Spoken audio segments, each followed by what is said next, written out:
अस्सलाम वालेकुम everyone, welcome back to another video. और आज की वीडियो बेहद इंपॉर्टेंट है क्योंकि हम लोग मोस्ट कंफ्यूजिंग टॉपिक पर वीडियो ले आए हैं कि बच्चे बहुत ज्यादा कंफ्यूज हैं कि कौन से एमसीक्यू किए जाए, कौन से एमसीक्यू छोड़े जाए 9th क्लास बोर्ड एग्जाम में। तो मैं आपके लिए ले आया हूँ 50 मोस्ट इंपॉर्टेंट एमसीक्यू, जिसमें से इंशाल्लाह मैक्सिमम एमसीक्यू आपको पेपर में देखने को मिलेंगे। इसके अलावा लास्ट में आपके लिए एक शॉर्ट ट्रिक है, तो वीडियो को लास्ट तक देखिएगा। आइए हम लोग इस वीडियो को देख के एमसीक्यूज रिवाइज करते हैं जल्दी से। चैप्टर 1 के एमसीक्यू देखें। System theory define a system as a set of interacting component that form a complex whole, यानी एक सिस्टम मिलकर हमारे पास एक कॉम्प्लेक्स प्रॉब्लम को इकट्ठा मिलकर सॉल्व करते हैं उसके components. Which architect is basic for most modern computer system. जो कि हम पढ़ चुके हैं वन ह्यूमन कंप्यूटर, जो कि एक इंपॉर्टेंट 3 लॉन्ग क्वेश्चन भी है। In a computer system, decomposition refer to breaking a large problem into small parts. Decomposition का मतलब होता है कि large problem को small parts में divide कर दिया जाए। A natural system, unlike a computer system, is natural occurring. ऐसा सिस्टम जो कि खुद से चल रहा हो, यानी कुदरत के कानून के मुताबिक चल रहा हो, उसमें इंसानों का अमल दखल ना हो, वो क्या कहलाता है? नेचुरल सिस्टम कहलाता है। The brain of computer system that processes instruction is CPU. जैसा कि होता है सेंट्रल प्रोसेसिंग यूनिट को हम लोग ब्रेन ऑफ कंप्यूटर बोलते हैं, बचपन से हम लोग ये पढ़ते आए हैं।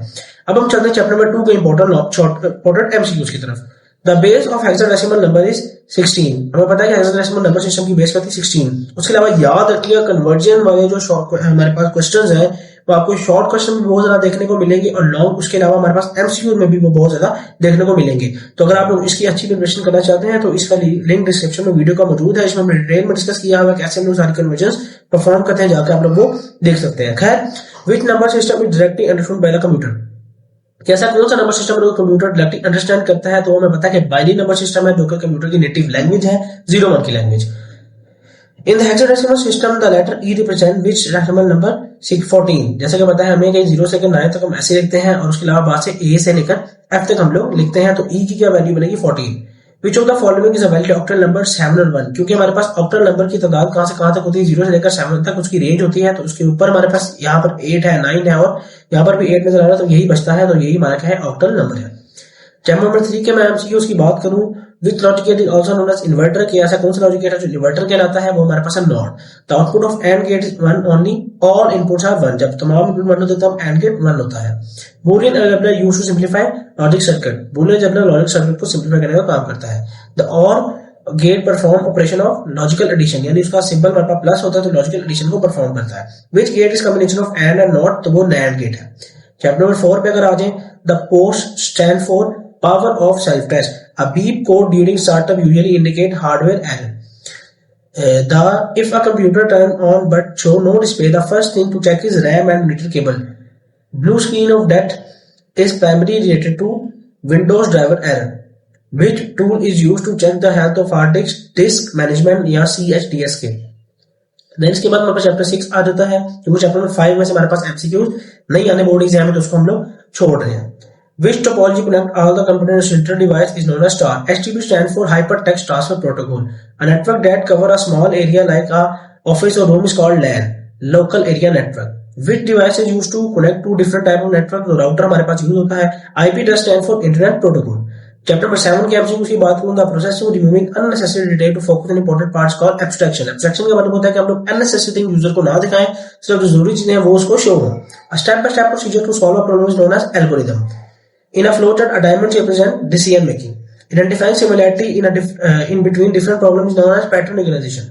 Dry running an algorithm means testing it on paper. Dry running का मतलब होता है कि एल्गोरिथम हम लोग पेपर पे पहले टेस्ट करके चेक करें। Then chapter 8 पे HTML stand for hypertext markup language. Which tag is used to create hyperlink in HTML? Anchor. A.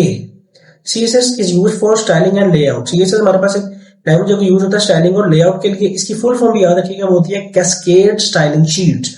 The correct tag for largest heading is H1. H1 सबसे बड़ी heading के लिए होता है और H6 तक हमारे पास टोटल हेडिंग्स होती है। Which property is used to change the background color in CSS? Background color property हमारे पास यूज होती है। Then चैप्टर नंबर 9 की बात करें, quantitative data refer to numerical data. ऐसा डाटा जो क्वांटिटी की बेस पर लिया जाए वो क्या कहलाता है? हमारे पास क्वांटिटेटिव डाटा और वो न्यूमेरिकल फॉर्म में होता है। Big data is characterized by volume, velocity and veracity. 5 total चीजें होती है, लेकिन यहाँ पर हमारे पास 3 है, वॉल्यूम, वेलोसिटी और वेरासिटी आपकी वैरायटी आपके बुक में। इसके अलावा एक वेरासिटी होती है हमारे पास, और इसके अलावा एक हमारे पास उसकी डाटा की एक और चीज भी होती है। फिलहाल हम लोग डिस्कस करते हैं data cleaning is a process of removing error and duplicates. A data set is collection of data. Which of the following is qualitative data? Hair colour. ये आप लोगों ने याद रखना है, क्वालिटेटिव डाटा की भी टाइप्स आ सकती हैं, क्वांटिटेटिव डाटा की भी टाइप्स आ सकती हैं। इसके बाद हमारे पास बात करें चैप्टर नंबर 10 की, तो a person's digital footprint is the trail of data left online using someone else work without permission is called plagiarism. ये टर्म्स आपने याद रखनी है, प्लेजरिज्म कहलाती है। A strong password should contain letter, number and symbols. Cyber bullying happens through digital device. Digital device के through किसी को हम लोग कोई क्राइम करें तो क्या होता है? साइबर क्राइम कहलाता है। टू फैक्टर ऑथेंटिकेशन हमारे पास क्या होती है? एक्स्ट्रा सिक्योरिटी के लिए होती है। जैसे हमारे पास टू फैक्टर ऑथेंटिकेशन वो हो सकती है जिसमें हमारे पास जब हम लॉगिन करें तो हमारे पास एक ओटीपी आती है, वन टाइम पासवर्ड। तो इस तरह की हम लोग सिक्योरिटी कहते हैं टू फैक्टर ऑथेंटिकेशन बोलते हैं। लास्ट में हमारे पास आ जाता है हमारे पास चैप्टर नंबर 11 और 12 का, तो वो है software piracy is illegal copies of software. A freelancer is someone who works for different clients independently. Freelancer वो होता है जो कि अपनी मर्जी से काम करे, जब मर्जी काम करे। The term startup usually refer to a new established business, learn and earn program focus on practical and digital skill. Intellectual property rights protect creative and invention, यानी ये राइट्स वो होते हैं जो कि यूजर अपनी कोई नई इन्वेंशन करे तो वो कोई चोरी ना करे, तो इस तरह के राइट्स जो होते हैं हमारे पास क्या कहलाते हैं? इंटेलेक्चुअल प्रॉपर्टी राइट्स कहलाते हैं। तो ये थी वीडियो जिसके अंदर हम लोगों ने 50 मोस्ट इंपोर्टेंट एमसीक्यूज को डिस्कस किया जो कि इस साल बोर्ड एग्जाम में आने के हाई चांसेस है। और इसके अलावा जो शॉर्ट ट्रिक की मैं बात करता हूँ ये था कि सबसे पहले आप लोगों ने डिस्कस करने हैं, सबसे पहले आप लोगों ने प्रिपेयर करने हैं अपने बुक के एक्सरसाइज वाले एमसीक्यूज आपने मोस्ट अच्छे तरीके से प्रिपेयर करना है ताकि आपका कोई उसमें से मिस ना हो। उसके बाद आप लोगों ने ये एमसीक्यूज को रिवाइज करना है। आप जो भी कर सकते हैं कि बोर्ड के एग्जाम देने जाने से पहले एक बार इस वीडियो को देखें और एमसीक्यूज को आप लोग रिवाइज कर लें। तो ये थी हमारी आज की वीडियो। अगर आपको ये पसंद आई तो हमारे चैनल को जरूर सब्सक्राइब कीजिएगा और इस तरह की और वीडियो देखने के लिए हमारे चैनल के साथ जुड़े रहिए।